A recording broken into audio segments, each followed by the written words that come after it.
Hello, everyone, and welcome to One Teacher, One Scientist chat room. Today, we have a special guest with us, Revanta Sarabhai, who has the blood of Bharatnatyam running in his being, right from his grandmother, Mrinalini Sarabhai ji, and his mother, Mallika Sarabhai. So, welcome to the show, Revanta. And Thank I you. would like to understand your perspective of schooling in India. Like, what has your schooling been, and how do you think creative arts has actually helped you shape your career and personality? Yeah, sure. I have to say that my childhood was rather unconventional, and it was very different from the way most children grow up. And I think that is primarily because other than going to a regular school, I grew up on the campus of and therefore immersed in an environment of dance and performing arts. And that had a huge influence on my life. So in terms of schooling, both my parents were traveling a lot around the time when I was born, and in fact, the first 4 or 5 years of my life, I was literally on the road in various countries. My mother was playing the role of Draupadi in the very famous Peter Brook's production of Mahabharata, Yeah. and so I was traveling, and so in a sense I was kind of homeschooled till that age. So I never went to sort of kindergarten and things like that. um, Finally, when we settled back in Ahmedabad, which is where I was born and where I grew up, I got put into to a conventional sort of state board school. And I have to say, I found it quite challenging to come from this sort of worldwide exposure to this very conventional rote learning based environment. Um, and a lot of things were strange for me. Traveling around, one sees the diversity of the people, and suddenly, for the first time, I'm in this classroom, and everyone kind of looks the same. Everyone's skin color is the same. Everyone has black hair. And for a child, this was something that was kind of perplexing to me. I was like, why are we only hearing one language? Like, where are all the other languages that we used to hear when we were traveling? Yeah. So I think I didn't really enjoy the conventional schooling environment, and I didn't really flourish. But we stuck to it till I was in the fifth grade because there weren't really many options at that time. I'm talking about the 90s, early 90s. And Yeah. then finally, I think my parents realized that, okay, this is really not an environment that is good for me. My sister was born around that time, so she was getting ready to go to school in a couple of years. So what happened was a bunch of parents got together, including my parents and parents of my friends, and they decided that they needed to do something differently. So they got together with a principal from another school in Ahmedabad and started a more Montessori-like school, an experimental school. We started with just maybe 6 or 8 students, and we would have these roundtable situations where it was one teacher with 6 or 8 students on a roundtable. Yes. We were all of different ages, from different classes, conventionally speaking, but we were all learning together. And I think that experience really transformed my childhood for me. Going from this very conventional and what I considered very boring and very uninteresting education from like 55, 60 students in a class, we went into this environment which was project oriented, play oriented, activity oriented. And slowly the school gained more structure. We started getting divided into classes according to our ages and so on. But still, by the time I graduated, I finished my 10th standard and so on, we were still only like 15 or 18 kids to a school, to a class. A lot of it was based on doing activities and learning from those activities, and then going to the textbook to read about, like what is written about the things that we have already experienced. Yes, absolutely. I think so. In that sense, it was a great experience, for me to switch from that. I finished my 10th. I wasn't really sure what I wanted to do after that, in the sense that I was very interested in maths and physics, primarily because I had a really, really good teacher in my 10th standard, who kind of completely changed my view and interest towards maths and physics. But I was also interested in literature and psychology. And at that time, there was no way to choose all those subjects. You had to either choose science, commerce, or arts. And, I wasn't really in a position to pick one of these things. So, and I mean, luckily my parents had the faith in me to take a gap year. Yeah. So I finished my 10th and I didn't go straight back into school to do an 11th, 12th. I took a gap year. I did a bunch of internships. I went and I did these short-term courses, immersing myself in all the things I was interested in. And at that time, I was 14 years old. I was very interested in dance and theater because it's something I'd been doing from a child. I was very interested in film and animation. And I was interested in maths and physics. So I kind of did various different things. I went and studied 3D animation. I went and I kind of did an understudy and internship at the Community Science Center and a variety of things like that. At the end of this year, I was like, I'm having too much fun learning all these different things. I don't want to go back to school. And my parents were like, oh my God, what have we done? We can't have a 10th pass kid. So what we did finally is we discovered that IGNU, Indira Gandhi Open University, also had a schooling system. Yes. So kids could do an 11th and 12th education through a correspondence learning. Yeah. So I signed up for that so that I could sort of complete my formal education and finish my 12th. But during that time, during those couple of years, I really immersed myself in learning things that I love. And I think those 2 years really shaped the rest of my years to come and what I chose as a profession and so on. So do you think somewhere, Revanta, if the structured schooling system also gave the flexibility to a child to pick and choose his interests, because it's not necessary that if a child is loves physics, he may also love chemistry and biology, to be able to do justice to the entire science. Yeah. Stream. Maybe he can just pick up and make his own bouquet of subjects. Maybe pick up right. from there, and maybe something from creative arts, maybe something from like a commerce stream, and give his own perspective to his learning. Children do need to be given wide exposure to a large range of things, subjects, activities, and interests.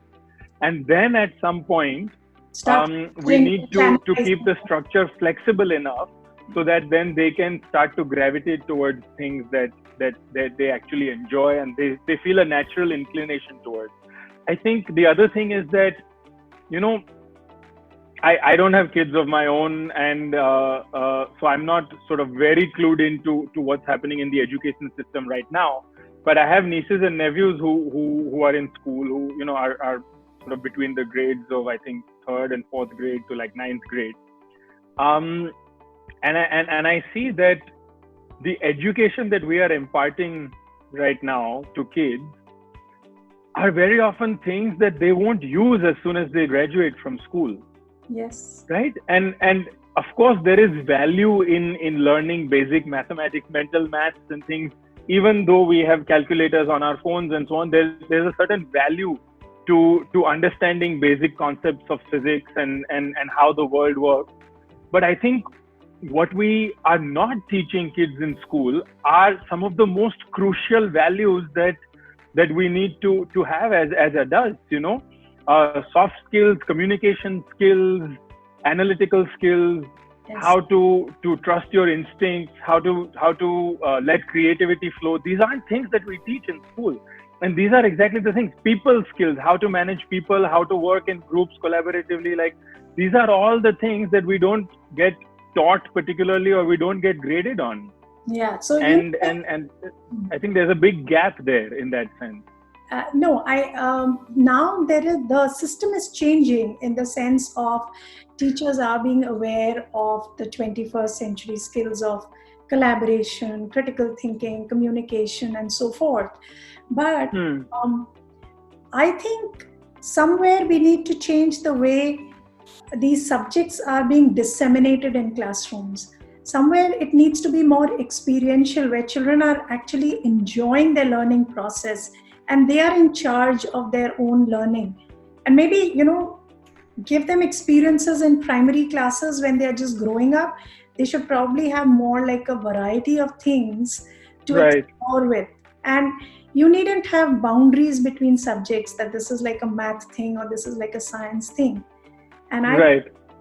so I particularly feel that every child is born with his natural intelligence, and all the goal of education should be to nurture that inner potential and maybe help the child unleash that magic and awe that he's born with. What are your thoughts? How does creative art help in that? So I think, the fact that I was born in the family that I was, and I grew up in the environment that I did, I was fortunate enough to kind of be immersed in an education of music, dance, theater, and this sort of variety of creative arts from a very young age. And it wasn't something that was sort of extracurricular for me. Yeah. I spent almost as much time doing things in the performing arts as I did in my primary school education. And I think for me, a few things that really impacted me. One was that I think I had a lot more confidence than most of my classmates. I was more comfortable with my body, with my presence, with public speaking, with presenting to a classroom full of kids or to teachers, So all of these things in terms of communication, presentation skills, stage presence, and which ultimately led to just a general sense of self-esteem and confidence. I think this had my kind of learning of dance and theater had a huge impact on those things. The other thing, and I think this is a lot to do with my being involved in dance and theater, but it also had to do with just the kinds of people my parents were and the way that they brought us up. But I think I was brought up in a way to be much more sensitive of gender, and understanding the need for equality. Yeah. Understanding the fact that the world generally didn't treat boys and girls the same, but when it actually came down to their abilities, their skills, their value, we are the same. And I think that comes out the most when you're doing a variety of activities that aren't very gendered, right? So from very early on, even in school, like in PE period, in PT class, boys and girls get separated and like they do different things. Whereas in dance class or in theater class, boys and girls do the same thing. Absolutely. They aren't divided into two groups to do things. Many of the collaborative activities are done together. Their skills are developing at the same level and so on. So I think this gives a child a sense that, okay, like, this segregation based on gender is actually an artificially imposed thing. And also through dance and through theater, you learn to respect people's personal space, people's bodies, people's wishes in a way that somehow we kind of didn't really learn to do so in school. Yeah. And I think growing up with that and continuing to be in that environment, I'm much more sensitive to those things than a lot of other young men around me. And I think that is another really, really important thing to learn, that kids can through involving themselves in the performing arts as opposed to in other things. Yeah. So Revanta, what is your take on the role of culture in children?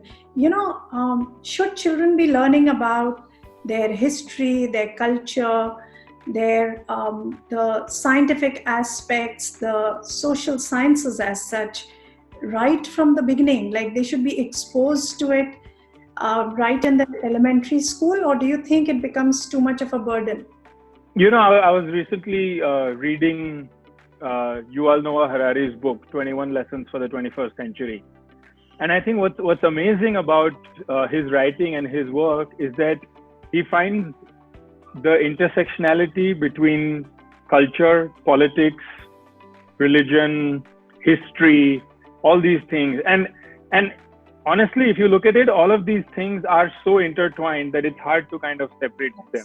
For academic purposes, for purposes of research and of categorization, we do separate them. But these are all totally intertwined things.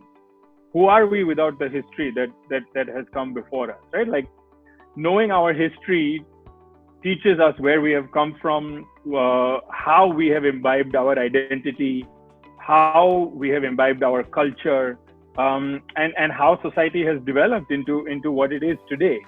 And in a sense, without learning those things, we aren't really complete human beings. We don't know where we came from. Of course, there is a growing problem in the world today, and especially in countries where there is this sort of tremendous rise in nationalism, where culture and religion become a bit mixed up. Yes. And so one is not sure what one is talking about. Religion and history become a bit mixed up. And of course, in countries that have rather aggressive nationalist governments, there is a kind of an erasure of and a rewriting of history. And I think this is incredibly problematic. And if one is teaching history to kids in school from books that have been completely doctored by a government that is trying to kind of rewrite the history and take out facts, then what kind of history are those kids going to learn? It's going to be a completely colored, and one-sided story. Distorted version. Yeah, an absolutely distorted version. Yeah. And I think that is a grave problem that many countries are facing. Yeah, and I feel somewhere that if children don't appreciate their culture, don't respect their roots or where they are coming from, they are always disconnected with their real world. And somewhere that disconnect continues. And do you think that finds the child in a very illusionary space when they grow up? Well, I mean, like I said, it's one of the primary issues that I think exist is that all these kids are graduating from school and from college, and then they reach a stage where they're like, wait a second, like, I did all these years of learning, but where does that place me in terms of not just my employability, but my ability to navigate the world in today's context, right? Yes. Where are all these other skills that my schooling and my education should have prepared me for? Yeah, and that includes and that includes shaping one's sort of cultural identity, political identity, and I think most importantly, one's ability to question, one's ability to question and doubt and discover and say, wait a second, I need to investigate this for myself. Yeah, true, absolutely. And I feel somewhere that is the reason why schools today are raising unemployable kids, so to say. So how do you find creative arts finding its bridging this gap? Well, so if we look at education on its own, there have been studies across the world, including by some leading psychology and medical research experts, who say that bringing the performing arts and the creative arts along with things like language and with mathematics really enhances the child's ability to pick up these concepts and to learn the fundamentals, right? So if you look at mathematics and music, there are numerous things that kind of bridge those things together. One, learning music makes it much easier to learn basic mathematical concepts and so on. And these are the things that not enough people are doing, right? Not enough schools are doing. By bridging these things, what they call arts integration, Yes. into mainstream education. By making these connections and bridging these subjects, I think there is incredible advantage to kids learning. The second thing is, I think, like I said, the kinds of things that impacted me by being involved in dance and music and theater. There are so many things related to one's self development that are greatly catalyzed by being involved in the creative arts. And these are not sort of additional things, add-on things. These are crucial things, crucial skills and abilities that kids need to grow up with, to have. That there's really no other way to impart, but to have this holistic, well-rounded education. Yes. And I think it's time we accept that, and it's time we make it mainstream. Yes, absolutely. How do you find science getting integrated in creative arts? When I was about 19 or 20, my grandmother was still very active and alive, and she got commissioned by the Piramal group, by Swati Piramal, to create a dance production on the history of science, on the development of specifically Indian science. And we went on this really fun journey with my grandmother, kind of bringing together the concept and the choreography, and then a bunch of us, about I think 12 or 14 dancers, working with her, creating a dance production, telling the history of Indian science through dance and through theater. And it was fascinating because scientific concepts had to be translated into stories, and stories then had to be translated into movement sequences that could be communicated to audiences. We spent a whole week trying to figure out how to use dancers' bodies to demonstrate the Pascal triangle and the Pythagoras theorem and so on. But what ended up happening was that we created all these sequences and this production that then we performed, for mainstream audiences, but also for school children.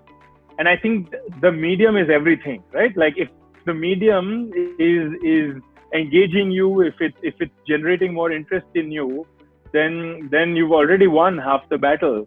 So I think, so that goes not only for science and math, but literally for anything. I mean, you find ways to tell stories and to create dances and plays, and you have a captured audience. Then it's just about what you're using that medium to communicate. Absolutely. Thank you so much, Revanta, for your beautiful insights. And I think somewhere we need to revolutionize the way we are approaching subjects and presenting them to the kids, because Absolutely, not every child learns in the same manner. So I think we need to give children opportunities to explore and develop their multiple intelligences. And I think that's what you and I both agree, that creative arts can really play a major role. Yeah, really. In pretty much teaching any subject. And it's not about removing sciences or social sciences from elementary school. It's about, no, of course not. Yeah, it's about giving them a more interlinked, intertwined sort of an approach where children get deeper dives into their lives, I think. Yeah. Thank you so much, Revanta. It was really nice. Thank you for having me here. No, thanks a lot.